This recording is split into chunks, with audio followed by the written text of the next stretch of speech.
stories. So being a player as you're going into the WHL as a young guy, it can relate to many different times, even every level up through minor hockey or you going to the first year WHL camp. But you being the first overall pick, what was it like, both from guys gunning for you, that you were the first overall pick, that they were trying to knock off and bring down and take your spot from you, but also too, maybe the kids can learn from the kids that respected you too much and gave you too much, maybe room or just allowed you to check them because you were that number one. Well, you got a lot of times, like, they would get hurt. You know, if you don't come ready to play and you don't have that respect for a player, that's when you get hurt. I correlate it to the end of the game. As a coach, you play all the way to the whistle. If there's 3 seconds left and you're skating and there's that junction point of you have to gain the blue line, I was a defenseman, no matter the score, no matter what. If I knew there was 3 seconds, I was taking a run at you to take your head off, because I knew I could gap control. I knew you wouldn't be able to get a shot off. I knew you couldn't get to the net.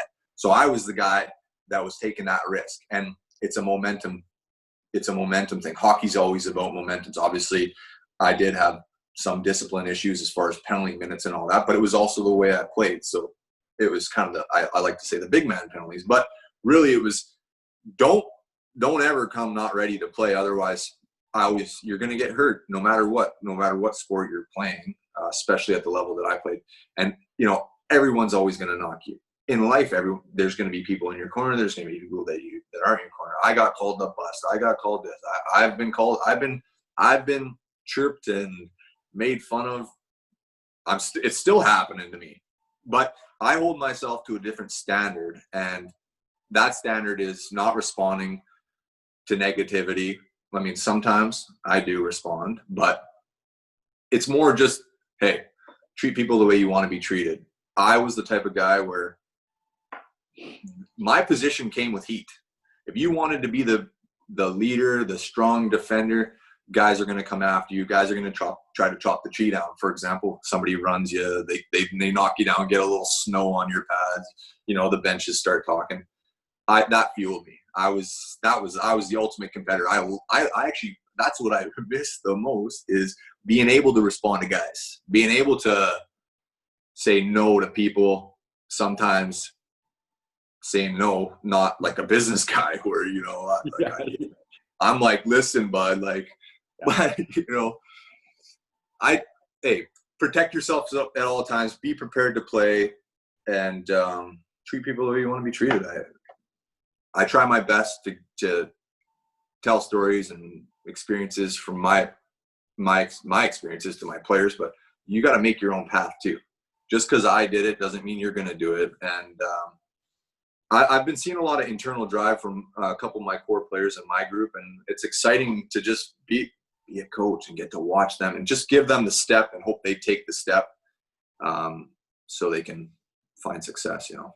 Yeah, no, I thought those two questions were really important for the players and parents and coaches that are listening, because, yeah, there's going to be guys that really challenge you as a number one pick, or a guy that's probably solidified to have a good chance at playing on the team to develop and all that. But also there's kids, I know at myself being young and a late bloomer, but also underdog, you know, at times I was giving too much respect to some guys, like, oh, you know, where psychologically, mentally, you're just thinking like you're not fully going to try and undress a number one pick with dangles, or maybe finish your check that much harder on the guy. You know, like, at the same time, you gotta bring it, like you said, gotta be ready all the time and show that you can play with the big boys and the number one picks and all that type of stuff. I was fortunate because at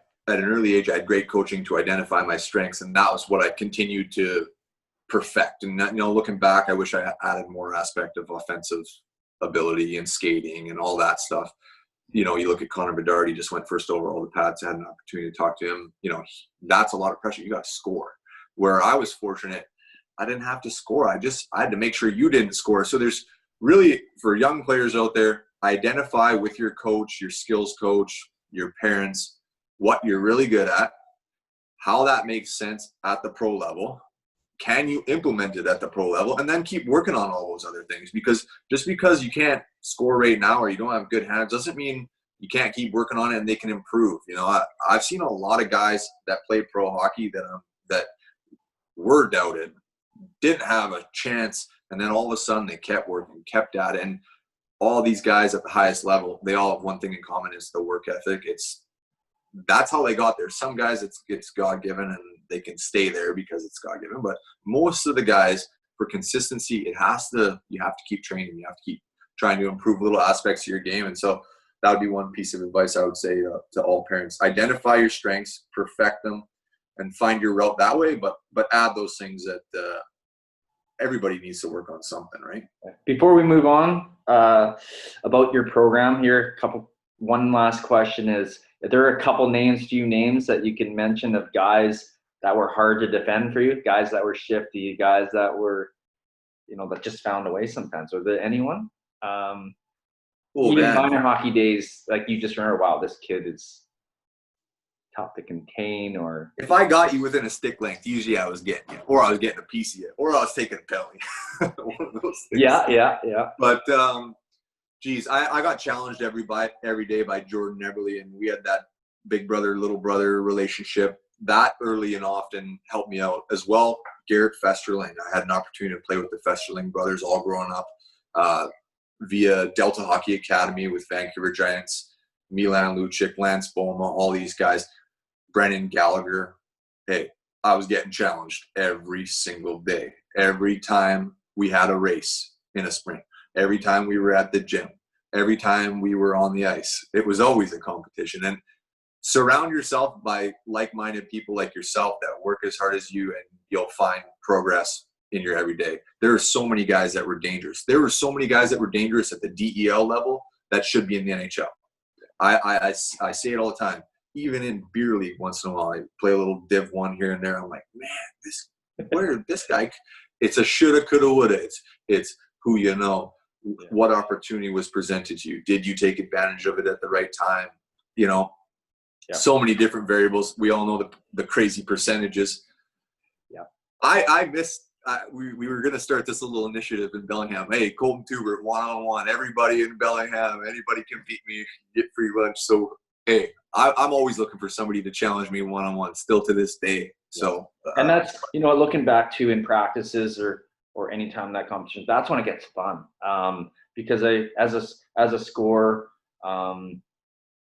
throughout my career, I really enjoyed those guys that asked me, but I asked them. Like when we're doing like around the circle, shoot on net type drill, we'd be counting how many goals we could get and come back to line. Oh, there's another, that's 3. Like we'd all, that's where it's fun rather than just skating around the circle every time and shooting and not really just cuts, where we make a competition of it.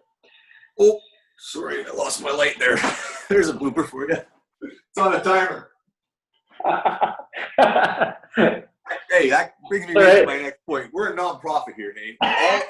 All this stuff. Listen, I love my job. I do. I get an opportunity to work in youth sports. Everything as far as incoming money for us, it's meant to go back to kids out there. Your kid, someone else's kid in this area, and obviously we're dealing with this real heavy pandemic right now. Once we look to reopen, I really hope we can get that back on track. I was on the pathway of doing a lot of great things with the youth sports in this specific area.